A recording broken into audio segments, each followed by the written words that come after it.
Një fatkesi shumë e rëndë që ne kemi gjykuar dhe kemi marrë parasysh ashtu si dhe duhet, po në faktën në 200 vjeçarin e fundit është ngjarja më e rëndë që mund t'i kenë ndodhur Tragjasit, sepse dhe pushtuesit kanë kaluar, na kanë ndjekur, kemi luftuar, i kemi ndërtuar prapë shtëpitë tona dhe ja ku jemi prapë.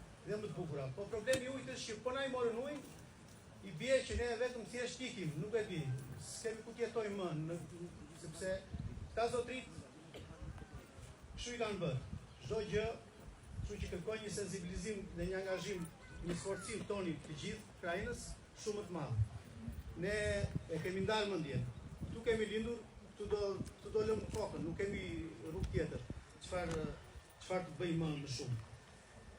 Do përpiqemi që ne nëpërmjet këtij takimi dhe këtij kuvendi, në thonjza se ne kuvendin të bërë kemi që ditën që na shkeli armiku, po që ta sensibilizojmë, ta bëjmë të arsyetojmë, qoftë qeveria apo dhe organet kompetente, të gjitha ata që kanë menduar për këtë projekt Ogurzi për zonën tonë, sepse ata realisht kanë gënjur me çdo matje, me çdo gjë, me çdo lloj forme kanë gënjur për këtu. Dhe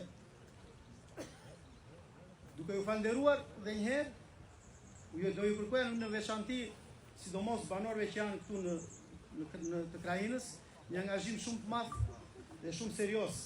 Jo se nuk ka qenë, po kaq i madh dhe kaq serioz ka qenë, po çfarë do bëjmë? Ata do përpiqen ta zgjasin këtë punë me qëllim që ne të lodhemi, po me shikoj, nuk kemi lodhur fare, patjetër nervozuar dhe stresuar pak, po ama jemi më të fortë dhe më të bashkuar dhe më të shumtë në numër.